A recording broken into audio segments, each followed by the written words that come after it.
번거롭기 때문에 일기의 날짜는 모두 생략했다. 시간 순서를 따르고 있긴 하지만 그 간격이 이틀이 되기도 하고 일주일이 되기도 하는 등 대중이 없다. 따라서 대충 내용으로 시간의 경과를 짐작해 주길 바란다. 이노 로키치의 일기. 오늘 무대 연습을 끝내고 간부들만 남았다. 무언가 상의를 할 게 있다고 했다. 나는 지하철역으로 가던 중에 A를 만나 함께 걷게 되었다. 무슨 상의를 하고 있는지 알고 있어? A가 내게 물었다. 몰라. 내가 답하자 알려줄게. 하고 그가 이야기를 시작했다. 이번에 모 영화사에서 우리 극단으로 영화 출연 제의가 들어왔어. 거장으로 추앙받는 이시다 감독 알지? 그분의 신작인데 연기 잘하는 조연급 한 3, 4명을 섭외한다는 거야. 그래? 전혀 몰랐었는데. 그래서 한대? 물론이지. 야, 요즘 극단이 계속 적자잖냐. 매니저 보니까 이번뿐만 아니라 앞으로도 계속 주기적으로 계약을 하고 싶어하는 눈치더라고. A는 극단 내부의 사정을 잘 알고 있었다. 출연료로는 4사람분으로 140엔 정도 줄 모양이야. 뭐 적은 금액이지만 그래도 극단 운영에는 도움이 되겠지. 누구누구 나가는 거야? 나는 예상 후보들을 머릿속으로 그리면서 물었다. A가 답한 사람들은 역시 내가 예상하고 있던 사람들이었다. 우리는 역전 오뎅집에서 같이 한잔 마시고 헤어졌다. 매니저 Y씨로부터 뜻밖의 이야기를 들었다. 나보고 이번 영화에 출연하라는 것이었다. 4명의 출연자 중 1명으로 내가 컨택된 것이다. 제가요? 이시다 감독이 자네를 직접 지명했어. 우리 연극 배덕에서 자네 연기를 아주 눈여겨본 모양이야. 꼭 나와줬으면 한다는데? 연극 배덕 덕에 나는 신문에도 한번 오른 적이 있었다. 신인 이노루키치의 허무주의자 연기는 뛰어났다. 거기엔 이렇게 적혀 있었다. 하지만 단역일진데 이시다 감독의 주목을 받았다는 게 신기했다. 이시다 감독 어떤 사람인지 대충 알지. 그 사람 지독한 외고집이야. 이번 작품 연기에 자기 쪽 배우들로는 성이 안 찼나 봐. 그래서 우리한테 의뢰가 들어온 거고. 뭐 우리로서도 돈은 필요한 거니까 우리도 얼른 공연장 하나 가지고 있어야 되지 않겠어? 그리고 자네한테도 도움이 될 거야. Y씨가 말했다.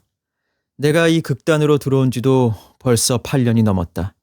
정말 기회라면 기회인 셈이다. 잘 부탁드리겠습니다. 나는 머리를 숙였다. 기쁨과 흥분이 내 몸을 감쌌다. 하지만 동시에 어떤 말 못할 불안도 가슴속에서 피어났다. 그게 드러났을까? 매니저 Y씨가 내 어깨를 두드렸다. 야, 이 사람아. 너무 걱정 마. 오히려 영화에서의 연기가 더 쉬울 수도 있으니까 태어난 마음으로 하라고 연극하듯이. 이시다 감독의 신작 봄눈의 촬영이 시작되었다. 걱정되는 마음이 쉬이 진정되지 않았다. 극단 공연이 도쿄 안에서 소규모의 관객들을 대상으로 한다면 영화는 전국 단위의 대규모 관객들을 대상으로 하는 것이다. 다행히 촬영은 잘 끝낸 것 같았다. 출연료를 받았다. Y씨의 설명에 따르면 영화사로부터 받은 금액은 총 120만 엔이었는데 거의 다 극단으로 들어가고 내게 떨어진 곳은 4만 엔이었다. 뭐 그래도 좋았다. 평소에 사고 싶었던 것을 사고 시부야로 가서 A군과 함께 실컷 먹고 마셨다. 그는 내가 부러운 모양이었다. 하지만 그의 부러운 눈초리를 받을 수 있는 시간이 얼마나 갈까? 미래가 불투명한 신생건 그나 나나 마찬가지였다. 봄눈의 예고편을 보았다. 내가 나오는 장면이 없었다. 설마 통편집된 건 아니겠지? 나는 살짝 걱정이 되었지만 어차피 예고는 하이라이트만 나온다는 점을 스스로에게 상기시켰다. 드디어 시사회를 가졌다. 나는 대6컷의 장면에 출연했다. 크게 찍힌 장면은 2컷이었다. 몇 초의 짧은 순간이었지만 어쨌든 화면에 나온 것만으로도 나는 안심했다. 신문에 영화의 비평이 나왔다. 대부분 칭찬이었다. 나에 대한 코멘트도 있었다. 하쿠요 극단의 이노 루키치의 마스크에선 왠지 모르게 공허한 느낌이 풍긴다. Y씨가 찾아와 여기저기서 들은 나에 대한 평판을 일러주었다. 특히 이시 감독이 자네를 칭찬하고 있어. 그는 기쁜 듯이 코에 주름을 지으며 말했다. 네, 그렇군요. 나 역시 내심 기뻤다. 우리는 시부야로 가서 한잔했다. 자네 말이야. 앞으로 운이 트일 거야. 한번 열심히 해봐. Y씨가 말을 마치며 내 어깨를 두드렸다. 정말 나도 뜰 수 있을까? 의문이 들면서도 어쩐지 우쭐해지기 시작했다. 돈이 왕창 들어온다면 상상만으로도 좋다. 나는 벅차올랐다. 그동안은 정말 너무나 가난했다. 돌아오는 길 야마테선 차창 너머로 보이는 하라주쿠의 어두운 빛을 보고 있자니 문득 불안한 기운이 엄습했다. 모처럼 부풀어 오르던 꿈이 그 불길한 기운에 의해 면돈 아래 베이는 장발처럼 잘려지고 있었다. 온몸에 소름이 돋았다. 영화가 개봉된 지 벌써 2달.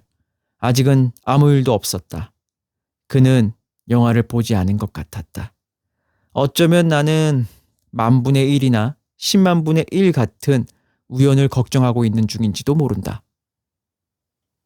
영화사로부터 나에게만 다시 출연 제의가 들어왔다. Y씨 말에 따르면 출연료는 50만 엔이었다. 신바시 요정에서 Y씨와 함께 제작자와 감독을 만나 계약서를 썼다. 지금 각본을 손보고 있습니다. 촬영 개시는 2달 후쯤 되겠지요. 키가 크고 안경을 끼고 있는 제작자가 말했다. 이번 영화에서 꼭 당신이 아니면 안 된다고 한 사람은 나였어요. 각본에 어울리는 허무적인 성격의 인물로 당신이 딱 들어맞아 보였죠. 뚱뚱한 감독이 싱글 웃으며 말했다. 인호군이 맡게 될 역할의 비중이 큰가요? Y씨가 물었다.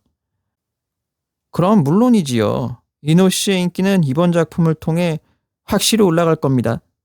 제작자가 안경 속에 눈을 반짝이며 대답했다. 일본에는 이런 얼굴의 배우가 흔치 않아요. 그저 잘생기기만 하고 개성 없는 얼굴의 배우들은 서서히 주연 자리에서 밀려나고 개성 있고 연기력 좋은 배우들이 그 자리를 차지할 겁니다. 두고 보세요. 그의 말을 듣자니 정말 내가 그렇게 될 수도 있을 것 같다는 생각이 들었다. 유쾌한 흥분이 온몸을 감쌌다. 하지만 그것은 곧 두려움을 뜻했다. 나는 행운과 파멸 사이에서 줄다리기를 하는 심정이었다. 내 얼굴이 영화 속 많은 장면에 노출될수록 그 사나이의 눈에 띌 확률이 높아져 간다. 점차로 우연은 필연이 되고 말 것이다. 어찌하였든 나는 행운을 잡고 싶다. 솔직히 말해서 명성과 지위를 얻고 싶다. 이번 영화 붉은 살림의 촬영은 앞으로 30일 후에 시작한다는 통지를 받았다. 그리고 60일 후엔 전국에 개봉할 것이라 한다. 60일 후에 정말 저주스러운 필연이 일어날 것인가? 나는 도박을 결심했다. 영화사가 자네를 선택한 건 말이야. 확실히 자네의 그 묘하고 허무한 느낌을 주는 얼굴 때문이 듯해. 요즘 지식인들이 당신 같은 마스크를 선호한다고들 하더라. Y씨가 화가 같은 눈초리로 나를 바라보며 말했다. 제 얼굴에서 정말 그런 느낌이 많이 드나요? 그렇게 보여. 특이한 얼굴이야. 곧 관객들 내리에 이 이노루키치의 얼굴이 생생히 각인되리라. 자물쇠가 채워진 서랍에서 오랜만에 갈색 봉투를 꺼냈다. 8통. 모두 도쿄의 XX 흥신소란 활자가 똑같이 인쇄되어 있었다. 1년에 한 통씩 받게 되어 있으니까 8년 치분이다. 내용은 단 한 명의 인물에 대한 신원조사 보고다. 8년 전부터 나는 가난한 주제에 비싼 요금을 치르고 매년 이것을 받아오고 있는 것이다. 최초의 봉투 속을 꺼내보았다. 8년 전. 그러니까 1948년 내가 처음으로 의뢰했을 때의 보고서다. 의뢰하신 이시오카 다이사부로 씨에 대한 조사 보고는 그의 주소 불명 때문에 시간이 꽤나 지체되었습니다. 하지만 우리는 말씀해 주신 철강업에 종사하고 있는 사람이라는 근거를 가지고 조사를 계속하여 겨우 그의 신원을 확보하게 되었으며 다음과 같이 보고를 드릴 수 있게 되었습니다. 이시오카 다이사부로는 기타 규슈 제강 주식회사의 사무원으로 일하고 있으며 현 주소는 야다시 도우리 삼가다. 1922년생으로 만 26세, 독신, 양친은 사망하고 형제는 고향에 있다. 상세한 것은 호적 등본을 참조해 주길 바란다. 이시오카의 월급은 9,000엔. 성격은 쾌활한 편으로 근무처에서도 평판이 좋다. 술은 5톱 정도. 담배는 피우지 않는다. 취미는 마작과 낚시. 여자 관계는 없는 것으로 보인다. 이상. 이것이 최초의 보고다. 4년째까지는 내용의 변화가 없었다. 5년째 근무처와 주소가 바뀌었다. 6년째엔 결혼 소식이 추가되었고 7년째엔 장남의 출생이 더해졌다. 그리고 나서 올해 받은 8번째 보고서에는 내용 변화가 없다. 나는 8년간 한 인물, 이시오카 다이사부로의 생활을 모두 파악하고 있는 셈이다. 이시오카 다이사부로, 그를 알게 된 건 9년 전이다. 정확히 말하면 1947년 6월 18일 오전 11시 20분 산인선 교토행 상행 기차에서였다. 내 옆에 앉아있던 미야코가 창밖의 경치에 실증이 나 열차 안을 두리번 거리다 그를 발견한 것이다. 어머, 이시오카 씨! 하고 미야코가 소리쳤다. 미야코! 미야코를 알아보고 다가오는 남자는 27, 8 정도의 얼굴이 검고 두툼한 입술, 눈빛이 반짝반짝하는 청년이었다. 어떻게 여기서 만나게 됐지? 그는 실제로 깜짝 놀란 얼굴을 했다. 그리고 옆에 앉아있는 나를 힐끔힐끔 보았다.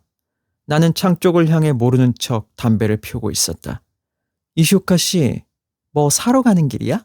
하고 미야코가 떠들어댔다. 아니, 난 독신이기 때문에 물건이 많이 필요 없어요. 실은 이 근처 시골이 내 고향이라서 말이야. 좀 쉬었다가 내일 돌아갈까 해. 미야코 씨야말로 어디 가는 길이야? 나?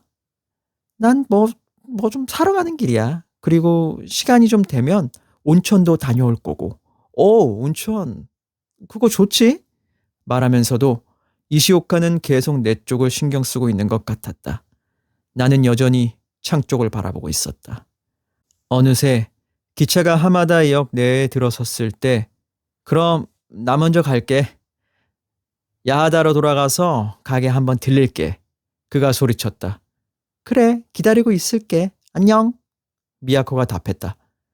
바의 여급으로 있는 미야코가 사람들 눈에 띄기 싫다고 하여 그녀와 나는 남들 눈에 띄지 않게 조심하며 여기까지 왔건만 갑자기 아는 사람을 만났다고 소리를 쳐대던 그녀가 못마땅해졌다. 이것에 대해 내가 불평하자 미안. 사실 저 사람도 우리 가게에 단골 손님이거든. 너무 뜻하지 않은 곳에서 만나다 보니까 나도 모르게 소리가 나왔어. 근데 괜찮아. 나를 나쁘게 말할 사람은 아니니까. 미야코가 말했다. 혹시 저 남자가 자기를 좋아하나? 내 물음에 미야코가 눈을 가느다랗게 뜨며 웃음을 지었다. 남자 이름이 뭐지? 이시오카 다이사부로랬지 아마. 이때 그의 이름이 처음으로 내 머릿속에 새겨진 것이다. 어디서 일하지? 잘은 모르지만 철강이랑 관련된 회사라고 했어. 어디 살아? 몰라? 잠깐, 당신 지금 무슨 생각하고 있는 거야? 뭘 그리 신경 쓰고 있어? 미야코가 잇몸을 드러내며 웃었다. 나와 미야코 사이는 그 누구도 알지 못했다. 나는 그녀가 다니고 있는 술집에 얼굴을 내민 적이 없었다. 대신에 전화로 그녀를 불러내 밖에서 따로 만나고 있었다. 미래는 대개가 싸구려 여관에서 했다. 그마저도 계속 바꿔가면서. 아마 그 사내는 내 얼굴을 기억하고 있을 것이다. 이 개성 넘치는 내 얼굴을 말이다. 나도 그 사내의 반짝이는 눈과 두툼한 입술을 기억한다. 이렇게 그의 이름을 눈앞에 대고 있으면 더욱 생생하게 그의 얼굴이 떠오른다. 그해 7월 나는 도쿄로 상경해서 꿈에 그리던 하쿠요 극단에 들어왔다. 그리고 그로부터 2달 후의 일이다. 도쿄의 유라쿠 거리에는 그리운 고향신문이라고 해서 전국의 지방신문을 모아 따로 파는 곳이 있었다. 나는 기타큐슈에서 발행하는 지방신문과 시마네현에서 발행되고 있는 지방신문을 사러 갔다. 시마네현 지방신문에 이런 기사가 있었다. 9월 26일 오전 10시경 니마군 오구니촌 산림 속에서 목 졸라 죽은 흔적이 있는 반백골의 여자 시체를 마을 사람이 발견하여 경찰에서 조사하고 있다. 나이는 21~22살가량으로 보이며 부근 사람은 아닌 것으로 파악된다. 이 기사보다 한 달 늦은 10월 말에 기타큐슈의 지방지에는 다음과 같은 기사가 나왔다. 지난 6월 18일 아침부터 집을 나간 채 소식이 끊긴 야다시 모바의 여급 야마다 미야코는 시마네현 니마군에서 발견된 교살 흔적이 있는 시체와 동일인으로 확인되었다. 경찰은 6월 18일 오전 11시경 미야코 양과 함께 열차를 타고 있던 남자가 있었다는 목격자의 말을 빌어 그를 유력한 용의자로 보고 수사를 시작했다. 미야코의 시체가 발견된 사실에 나는 별로 놀라지 않았다. 그러나 기타큐슈 지방지에 미야코와 함께 기차를 타고 있던 남자가 있었다는 기사에는 주체할 수 없을 정도로 심장이 뛰었다. 각오는 한 뒤였지만 크게 도움이 되지는 않았다. 목격자가 이시오카 다이사부로인 것은 자명하다. 그는 역시 기억하고 있었던 것이다. 설마 했던 안일한 희망도 사라져버리고 말았다. 그는 나의 인상을 수사관에게 상세하게 이야기했을 것이다. 한 번 보면 잊을 수 없다는 나의 인상을 말이다. 뒤에 생각해보니 나는 그때 계획을 중지했어야 했다. 아는 사람을 만났으므로 안전을 위해 다음으로 실행을 연기했어야 했다. 그러나 그때 나는 절박한 나머지 그럴 만한 여유가 없었다. 나는 미야코로부터 하루라도 빨리 달아나고 싶었다. 그녀는 임신을 했다. 내가 아무리 설득해도 결코 낙태하려고 하지 않았다. 당신이 아무리 사정해도 헛일이야. 나는 그런 가엾은 짓은 절대 할 수 없어. 그리고 내가 당신을 모를 것 같아? 내가 애를 지우면 당신은 곧 달아나 버리겠지. 싫어. 그렇게 둘 순 없어. 나는 무지하고 못생긴 주제에 까칠하게까지 한 이 여자와 관계를 가진 것을 후회했다. 여자가 낳은 자식과 같이 지내는 생활을 상상만 하면 절망으로 현기증이 날 것만 같았다. 내 일생이 이런 대먹지 못한 여자 때문에 발목 잡혀서야 되겠는가. 나는 그녀를 죽이고 자유로운 몸이 되는 수밖에 없었다. 온천에 가자고 꾀자 미야코는 기뻐서 따라 나왔다. 본래부터 그녀와 나와의 관계는 아무도 모르고 있었기 때문에 그녀가 실종이 되거나 변사체가 되어 발견되더라도 나를 결부할 사람은 없다고 믿었다. 기차 속에서 이시오카 다이사부로를 만난 것을 제외하곤 모든 것이 순조롭게 진행되었다. 한적한 산림 속으로 깊숙이 들어가 한여름의 풀냄새를 맡으며 서로의 몸을 애무하다가 그대로 그녀의 목을 졸랐다. 야하다로 돌아온 난 짐을 꾸려 일찍부터 염원하던 도쿄로 상경을 단행했다. 흥신소를 통해 파악한 바대로 그는 계속 큐슈 야하다에 머물고 있었다. 그가 거기에 정착하고 있는 한 도쿄에 있는 나는 안전한 것이다. 그런데 한 가지 변수가 생긴 것이다. 나의 영화 출연이다. 첫 영화 봄눈에 출연했을 때 내 마음은 살얼음 위를 걷는 것 같았지만 다행히 아무 일도 일어나지 않았다. 그러나 이번 붉은 산림은 다르다. 여기서 나의 비중은 첫 영화와는 비교가 불가능할 정도로 크다. 내 몸의 안전을 위해서는 영화 출연을 끊으면 될 일이다. 그러나 모처럼 찾아온 행운을 어떻게 놓쳐버릴 수 있겠는가. 유명해지고 싶다. 행복을 잡고 싶다. 돈도 많이 벌고 싶다. 스타가 되어 내 야심을 한껏 펼쳐보고 싶다. 어젯밤은 거의 잠을 이루지 못했다. 머릿속으로 여러 가지 가설을 세우고 허물기를 반복했다. 그 사나이의 존재는 내게 세상 단 하나뿐인 불안이다. 이 불안을 제거하지 않는 한 내 마음은 늘 위축될 것이다. 감독의 스케줄 때문에 촬영 일정이 늦어지게 되었다. 내게 있어서는 호재다. 현재까지 생각한 생각을 적어본다. 1. 장소는 사람이 별로 없는 곳이 좋다. 될 수 있으면 산속이 좋다고 생각되지만 그의 의심을 사지 않을까 걱정이 된다. 제3자를 쓰는 것은 후에 약점이 잡힐 소지가 있기 때문에 좋지 않다. 2. 방법은 역시 청산가리가 좋다. 눈치채지 못하게 마실 것 같은 거에 섞어 놓으면 될 일이다.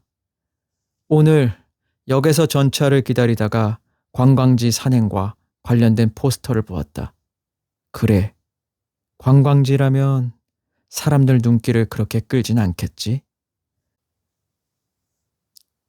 관광지로 결정했다. 오늘 아침 일어나 다시 생각해도 이 안이 가장 좋은 것 같았다. 이제 문제는 구체적인 장소이다. 그가 살고 있는 큐슈의 야하다와 내가 살고 있는 도쿄의 중간 지점, 교토 부근 히에이 산으로 최종 정했다. 전에 2번 정도 가보아 그곳을 잘 알고 있다. 삽목, 노송, 귀목나무의 밀림이 온 산을 덮고 있다. 중간에 신사를 참배하러 갈 수도 있는 도로가 있다.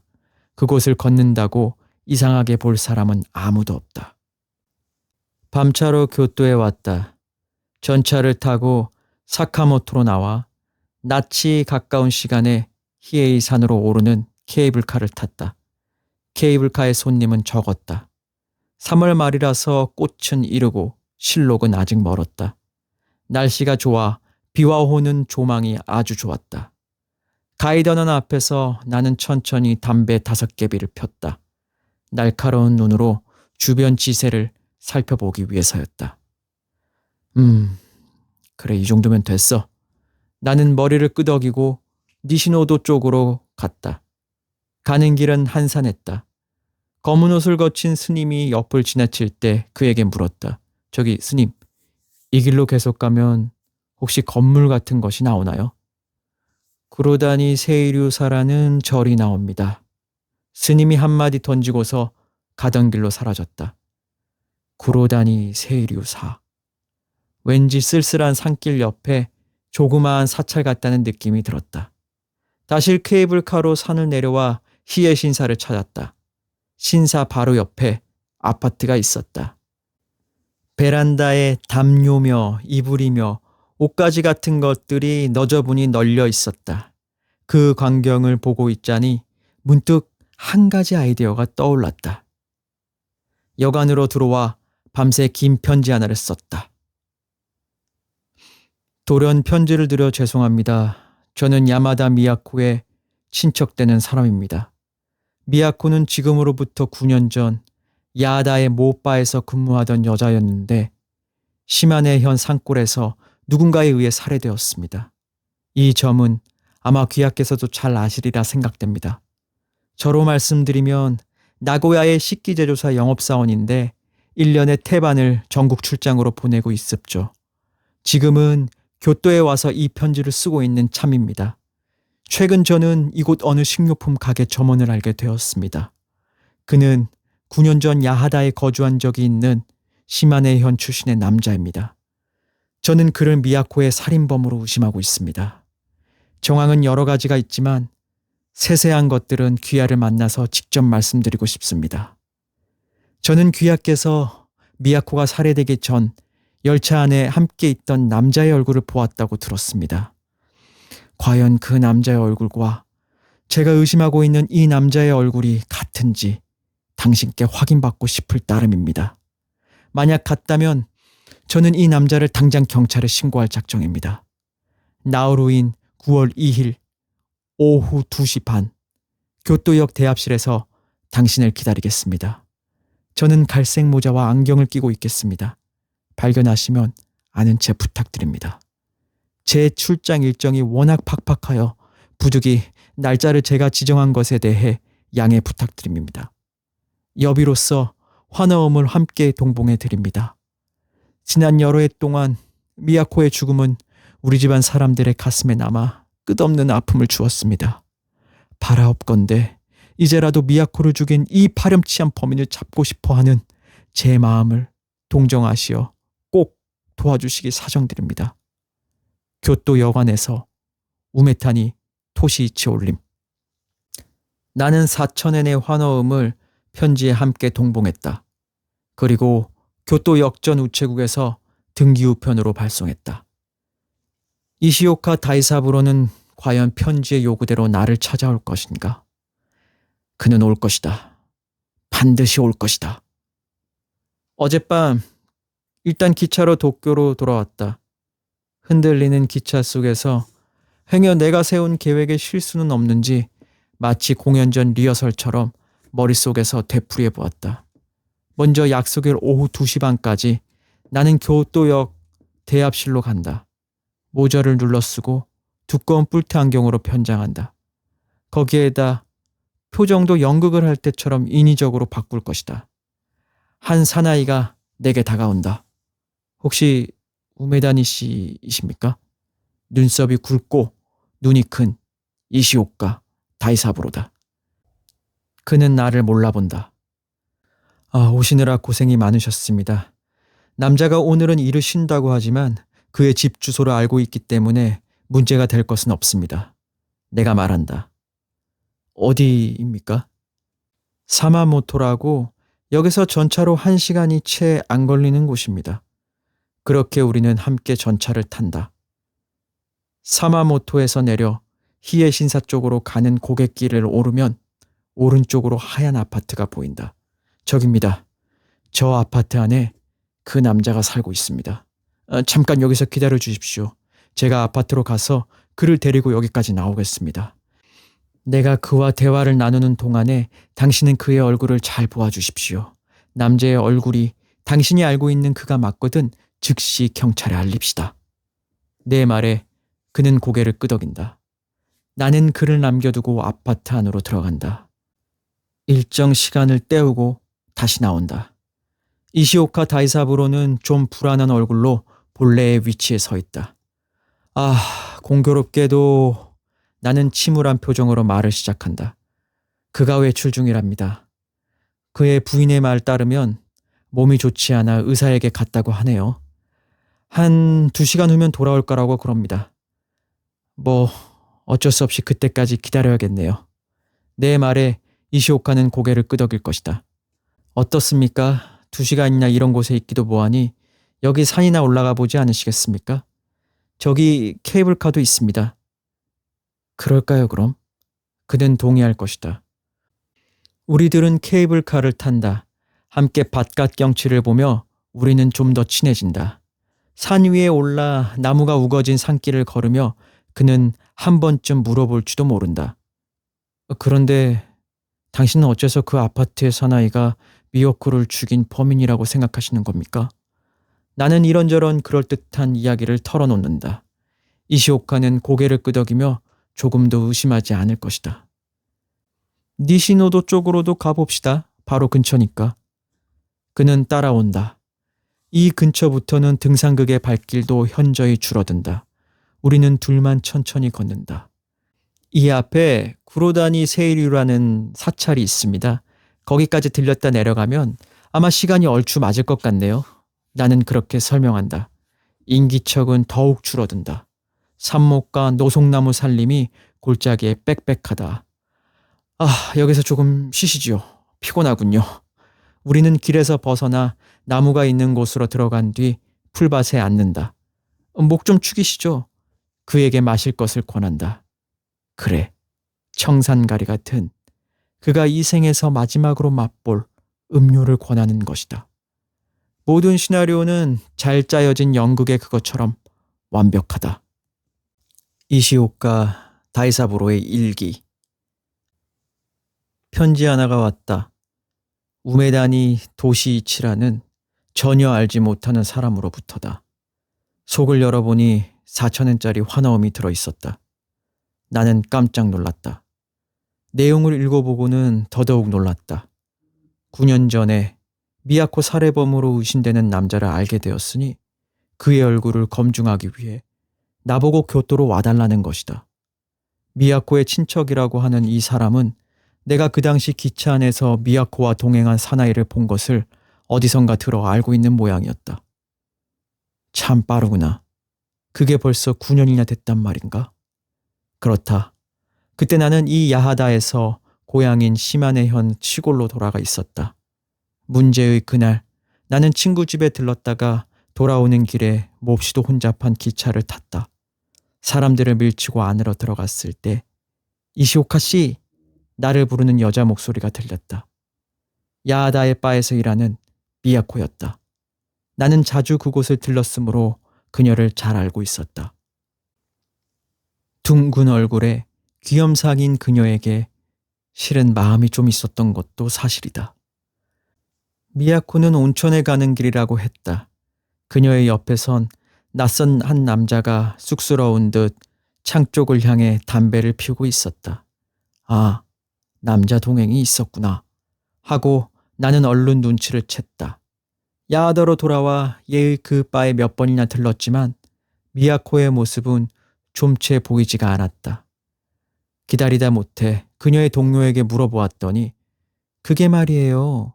미야코가 가출을 한 거예요. 라고 했다. 이전에도 몇 번씩 밖에서 자고 들어오는 경우는 있었거든요. 그런데 이번에는 좀 특이한 게 짐을 전부 그대로 놓고 나갔다는 거예요. 그래? 실은 미야코를 한번 기차에서 본 적이 있어. 남자랑 함께 있던 것 같은데. 그래요? 그게 언젠데요? 여자의 눈이 갑자기 빛나기 시작했다. 근처에 있던 여급들도 우르르 몰려들었다. 미야코 그 남자랑 도망쳤군 그래. 남자는 어떻게 생겼어요? 미남이에요? 긴 얼굴? 아님 둥근 얼굴? 나는 난처해졌다. 그 남자의 얼굴이 기억나지 않았기 때문이다. 안경은 꼈어요? 안 꼈어요? 글쎄. 얼굴은 희어요? 아님 손님처럼 검어요? 글쎄. 내가 답을 제대로 하지 못하자 여자들은 실망하는 표정으로 뿔뿔이 흩어졌다. 그러고 나서 몇 달인가 지났다. 경찰에서 연락이 와서 조사를 받았다. 당신도 알고 있는 우이바나바의 여군 미야코가 시마네현 한 야산에서 시체로 발견되었소. 감정 결과 타살로 판명되었고. 당신은 산인선 상행 기차에서 미야코를 만났다지요? 다무라라는 형사부장이 물었다. 아마도 바의 동료 여급들이 말해준 듯 싶었다. 숨길 것도 없었으므로 나는 사실대로 모든 걸 털어놨다. 그 둘이 동행이라는 근거가 있어? 두 사람 발 아래로 밀감 껍질이 있었습니다. 먹을 것을 서로 나눠 먹는 흔적으로 보아 동행이라고 생각되었습니다. 특히 남자가 저를 의식하면서 쑥스러워하는 모습도 그게 동행이 아니면 하기 어려운 그런 모습이라고 봤습니다. 당신은 그 남자의 얼굴을 기억하고 있어? 나는 또 머뭇거렸다. 도무지 기억이 나질 않았다. 기억나지 않는가 보. 네, 죄송합니다. 자, 이걸 한번 보아주시오. 형사부장이 여러 사람의 얼굴 사진을 책상 앞에 펼쳤다. 이 사람들은 모두 전과자인데 가장 비슷한 얼굴을 골라주시면 됩니다. 천천히 보세요. 그럼 생각이 나겠지. 나는 한 장 한 장 얼굴 사진들을 보았다. 머릿속이 뒤죽박죽 복잡해졌다. 죄송합니다. 아무래도 기억이 나질 않습니다. 나는 땀을 흘리며 고개를 숙였다. 형사들은 그 후로도 몇 번씩이나 내게 생각이 났냐고 물어왔다. 하지만 그때마다 내 대답은 같았다. 어느 정도 지나서는 그들도 체념했는지 더 이상 연락은 없었다. 그렇게 사건은 미제 사건으로 굳혀지고 있었다. 나는 편지를 들어 조용히 눈앞으로 올렸다. 9년 전 그 사건이 이런 형태로 다시 내 앞에 나타나리라고는 꿈에도 생각지 못했다. 그때도 떠올릴 수 없었던 그 사내의 얼굴을 이제 와서 눈으로 본다고 해도 알아보기는 힘들 것이다. 그냥 무시하고 넘기자니 함께 동봉된 사천엔의 환어음이 신경 쓰였다. 나는 고민 끝에 경찰서를 찾았다. 다무라 형사부장에게 편지를 보여주었다. 다무라 씨는 편지를 몇 번이고 읽었다. 그는 미야코 피살 사건의 수사 담당이었으므로 굉장히 심혈을 기울이는 모습이었다. 갑자기 그가 벌떡 일어서더니 편지를 들고 방을 나갔다. 상사에게 보고라도 할 태세였다. 30분쯤 후 다시 돌아온 다무라 형사부장이 소리쳤다. 이시오카 씨, 당신 교토로 좀 가주십시오. 흡사 명령이라도 하는 것 같은 힘찬 말투였다. 이 편지에서 지정한 곳으로 가달라 이 말입니다. 그러나 부장님, 외람되오나 저는 그 사나이의 얼굴을 보아도 알아차릴 자신이 없습니다. 아니, 그렇지 않을지도 몰라. 직접 얼굴을 대면하면 생각날지도 모르오. 어쨌든 그건 그때 일이고 아무튼 교토로 가주시오. 여기서도 형사를 2명 딸려 보낼 테니까. 그런데 이 편지에 의하면 신고는 범인 얼굴을 검증하고 난 후에 하자는데요. 괜찮아요. 이쪽에서도 생각이 있으니까. 당신은 그 편지를 쓴 우메타니 토시이치라는 사람의 얼굴만 잘 기억해 주면 돼요. 네? 나는 깜짝 놀라 물렀다. 그럼 이 편지를 보낸 우메타니 토시이치가 수상하다는 말씀이십니까? 이시오카 씨. 다무라 씨는 책상에서 몸을 내밀어 내 쪽으로 얼굴을 가져왔다. 그가 목소리를 죽여 말했다. 이자는 당신이 미야코와 동행한 사람의 얼굴을 봤다는 사실을 알고 있어요. 당시 그 사실은 신문에 나오기는 했지만 당신 이름이 나오지는 않았어. 이자는 그 목격자가 당신이라는 것을 어떻게 알게 되었을까? 심지어 이름, 주소까지 모두.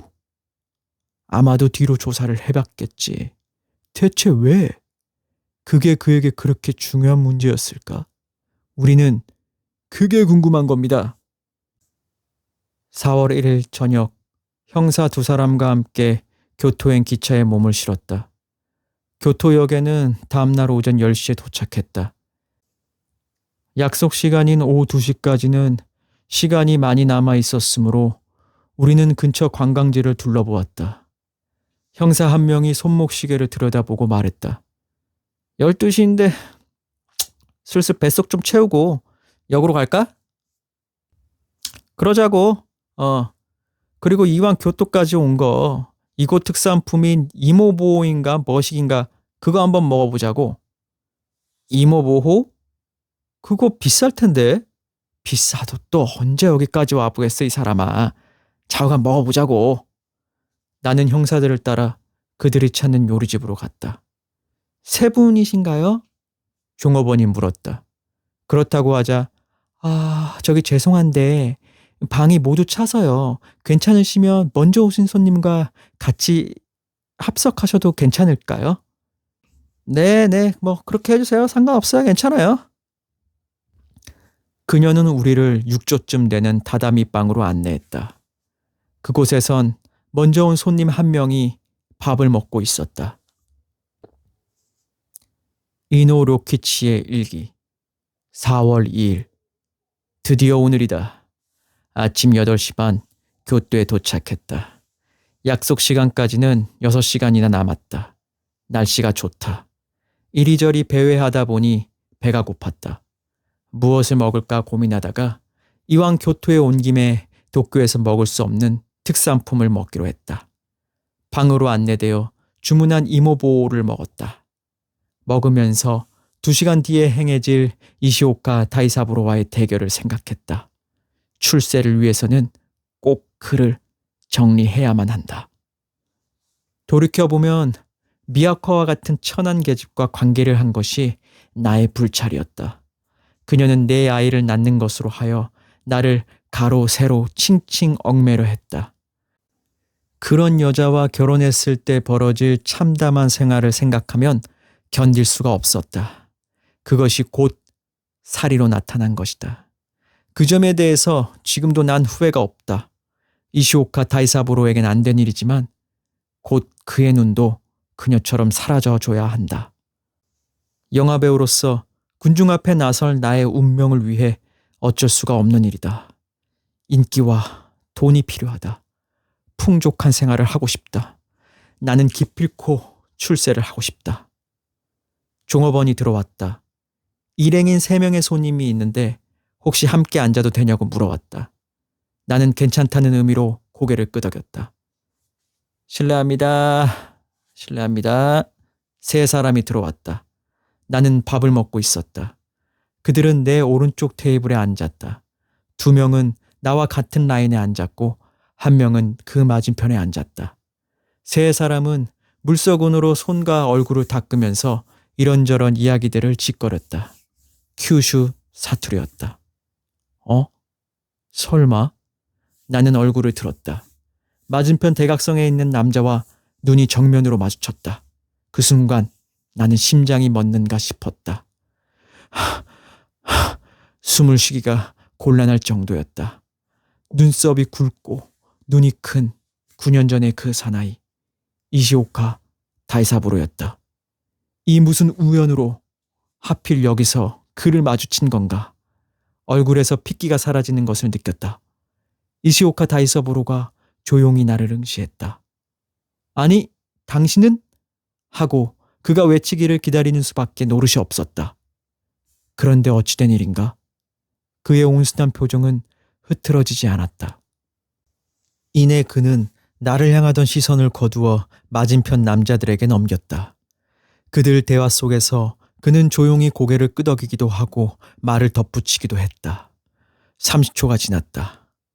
1분이 지났다. 변화가 일어나지 않는다.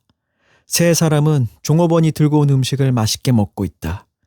이시오카 다이사부로는 열심히 명물 요리를 입으로 가져가고 있었다.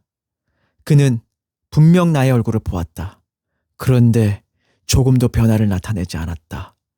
그는 내 얼굴을 잊은 것인가? 아니, 어쩌면 저자는 처음부터 내 얼굴을 기억 못하고 있었는지도 모른다. 그래, 그랬던 거다. 나는 갑자기 하늘에라도 날아오를 것 같은 기분이 들었다. 자리에서 일어서서 그들을 힐끔 쳐다보았다. 예의 바른 이시오카 다이사부로는 4,000엔 때문에 어쩔 수 없이 교토로 온 것이리라. 캡과 안경을 쓴 사나이를 만나면 그는 죄송합니다. 기억이 나질 않습니다. 말하려 했을 것이다. 머리를 긁적이면서 말이다. 동행한 2사람은 친구리라. 나는 완전히 마음을 가라앉혔다. 이참에 대담한 실험을 한번 해보기로 했다. 혹시 성냥 좀 빌릴 수 있을까요? 내 말에 이시오카가 힐끔 나의 얼굴을 쳐다보았다. 순간 나는 움찔했다. 하지만 가만히 있었다. 그는 잠자코 테이블 위에 성냥을 집어 내게 건넸다. 그게 끝이었다. 나는 밖으로 나와 큰 소리로 웃었다. 너무 웃으니까 눈에서 눈물이 나왔다. 이시오카 다이사부로의 일기. 교토역에서 아무리 기다려도 약속했던 사나이는 나오지 않았다. 돌아가야겠다고 결정했을 때 시계는 밤 8시를 가리켰다. 2 형사는 낙담했다. 장난이었나?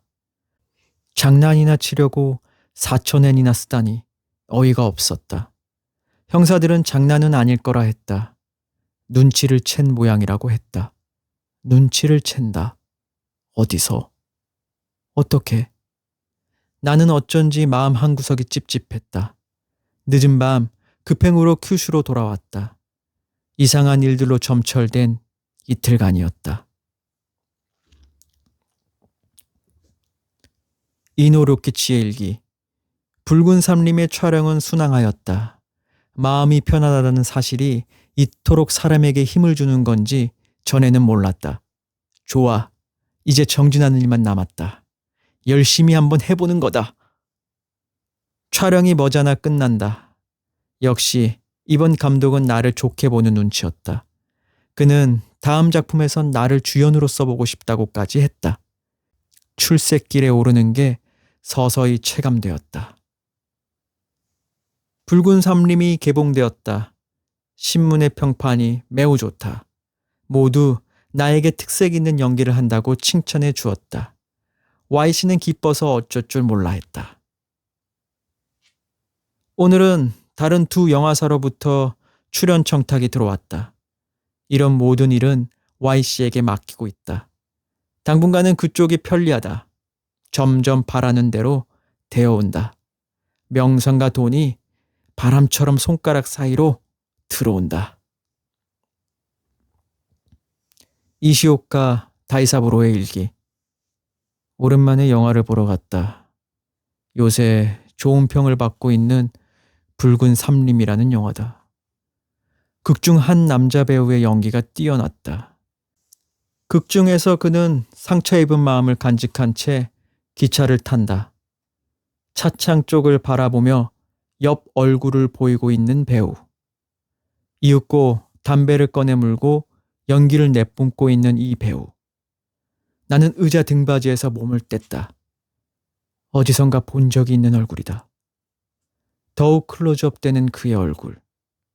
담배 연기가 춤추듯이 흔들리며 그의 눈 옆을 스친다. 가늘게 떠진 눈과 주름진 미간. 그래. 저 표정. 저 얼굴이야. 나는 무의식적으로 소리를 질렀다.